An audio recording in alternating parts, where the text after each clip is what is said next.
वो सम्राट जिसके नाम से दुश्मन कांपते थे, जिसके राज में तलवार की चमक ही कानून थी, जिसने अपने जीवन में सब कुछ जीता, राज्य, युद्ध, दुश्मन, दुनिया, पर एक दिन हार गया अपने अंदर से।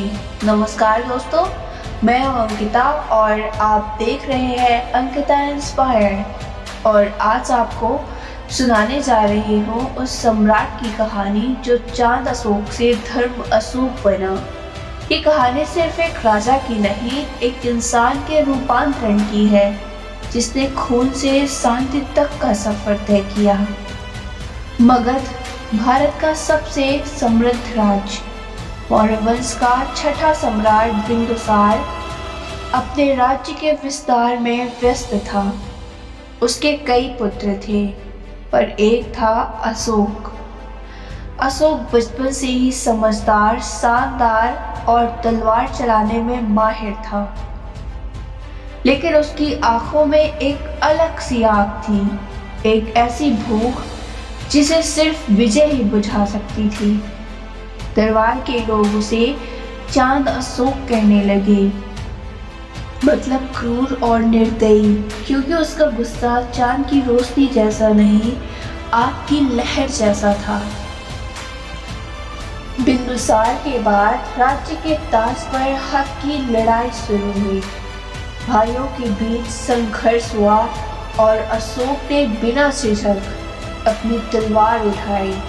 रक्त में भीगा हुआ सिंहासन और उस पर बैठा अशोक अब मगध का सम्राट था। उसने अपना राज्य कलिंग तक विस्तार करने का सपना देखा। कलिंग एक छोटा सा राज्य, लेकिन अपने स्वाभिमान और आजादी पर गर्व करने वाला।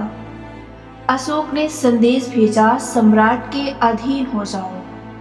पर कलिंग ने कहा, हम मरना पसंद करेंगे पर गुलामी नहीं। यही शब्द बने भारत के इतिहास का मोड़।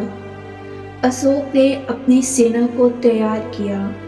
संस्कृत में लिखा गया है, कलिंग युद्ध में 6 लाख सेना भागी थी, घोड़े, हाथी, धनुष और तलवारों का सागर। पहला दिन खून से लाल जमीन, दूसरा दिन जले हुए घर, रोते हुए बच्चे, तीसरा दिन कलिंग की माटी खुद लाल हो चुकी थी। अशोक की सेना ने कलिंग को मिटा दिया। विजय उसके कदमों में थी, पर उस रात उस विजय ने उसे सुख नहीं दिया। सुबह हुई, अशोक घोड़े पर चढ़कर युद्ध के मैदान में गया। उसने देखा हर तरफ लाशें थी, बच्चे अपनी माँ को जगा रहे थे। एक पिता अपने बेटे का शरीर गोद में लिए चुप बैठा था।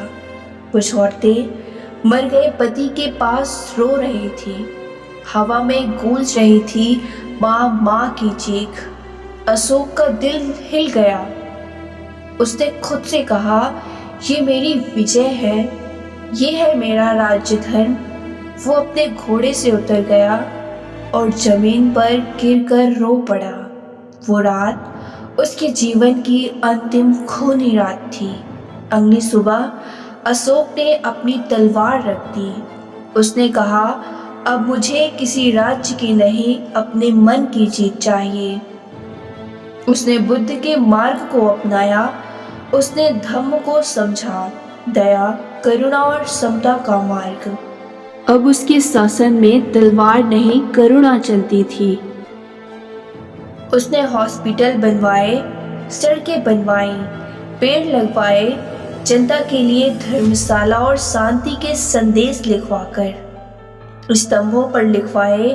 वही अशोक जिसका नाम कभी खून के लिए जाना गया, अब दया और शांति के प्रतीक के रूप में अमर हो गया। उसके बनवाए हुए अशोक स्तंभ और अशोक चक्र आज भी भारत के गौरव है। तिरंगे के बीच में घूमता वो चक्र सिर्फ डिजाइन नहीं है, वो याद दिलाता है कि एक सम्राट ने कभी अपना रास्ता बदला था और उस बदलाव ने पूरा देश बदल दिया। जिंदगी में हर कोई कभी ना कभी अशोक बनता है। जीतने में खुश होता है, हारने से डरता है। पर सच ये है, जीत तब होती है जब तुम अपने अंदर के अंधकार को हरा दो। अशोक ने तलवार से दुनिया जीती थी, पर दिल से इंसानियत जीती थी। आज तुम्हारे अंदर भी एक योद्धा छुपा है, जो हर दिन कुछ जीत रहा है, कुछ हार रहा है। बस एक दिन अपने मन के कलिंग से लड़ना और देखना, तुम भी धर्म अशोक बन जाओगे। तो अगर तुम्हें भी लगता है कि जिंदगी के युद्ध में तुम थक गए हो, तो याद रखना, कहीं ना कहीं एक नया अशोक तुम्हारे अंदर भी जन्म लेने वाला है। अगर तुम्हें अशोक के इस रूपांतरण से कुछ महसूस हुआ हो, तो कमेंट में लिखना, मैं भी अपना कलिंग जीतूंगा।